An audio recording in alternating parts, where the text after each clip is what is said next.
नमस्कार, स्वागत है आपका हमारे इस YouTube चैनल पर। मैं मुनमुन श्रीवास्तव आपका हार्दिक अभिनंदन करता हूं और आज आपको बधाई देता हूं क्योंकि देश आज आज़ादी की 75वीं वर्षगांठ मना रहा है।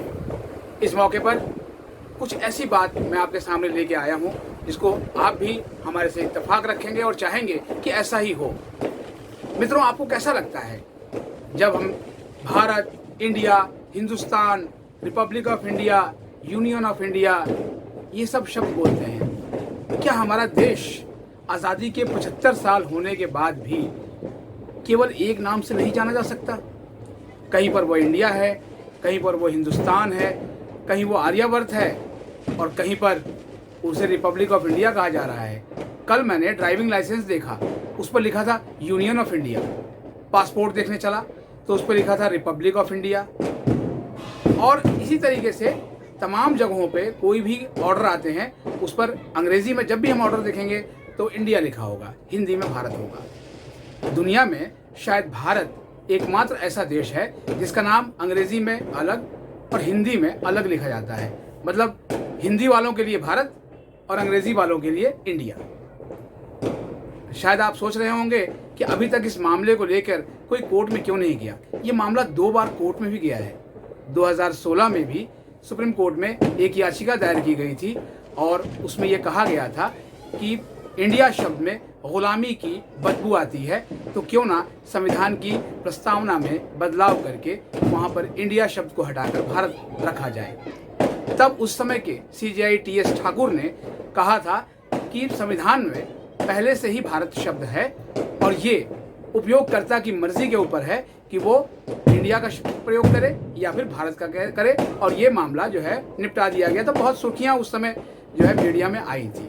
2020 में भी दिल्ली के एक शख्स ने जो है अदालत में, सुप्रीम कोर्ट में याचिका दायर की कि संविधान की मूल प्रस्तावना को बदलते हुए उसमें इंडिया शब्द की जगह पर भारत रखा जाए, क्योंकि भारत जो है वो हमारे यहाँ की पहचान है, हमारी अस्मिता की पहचान है, हमारी सभ्यता की पहचान है, और जो है वो सदियों से जो है भारत बोला जाता रहा है।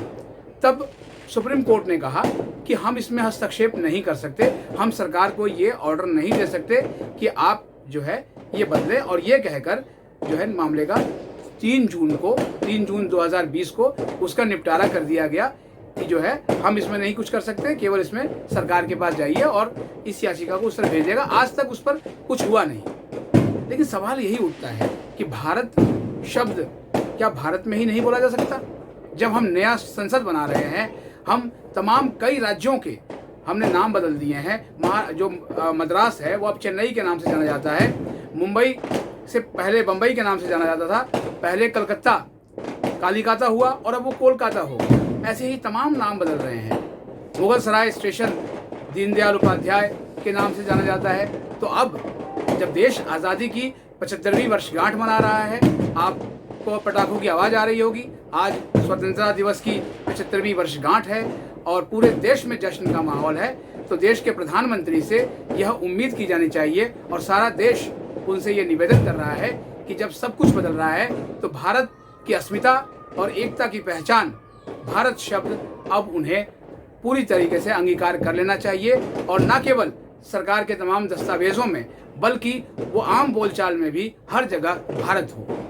एक अच्छी बदलाव यह है कि प्रधानमंत्री मोदी के शासनकाल में हिंदी को बहुत अधिक बढ़ावा दिया गया है। नई शिक्षा नीति में भी हिंदी सर्वश्रेष्ठ है, सबसे ऊपर है, और सरकार के जो ऑर्डर भी आ रहे हैं उसमें भी हिंदी पहले होती है, और यहाँ तक कि जो गिनतियां हैं वो भी हिंदी में होती है, यानी कि देवनागरी में होती है, रोमन में नहीं होती।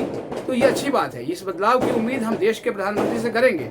आज देश के प्रधानमंत्री ने लाल किले की प्राचीर से कहा कि सैनिक स्कूल में अब लड़कियों को भी प्रवेश मिलेगा।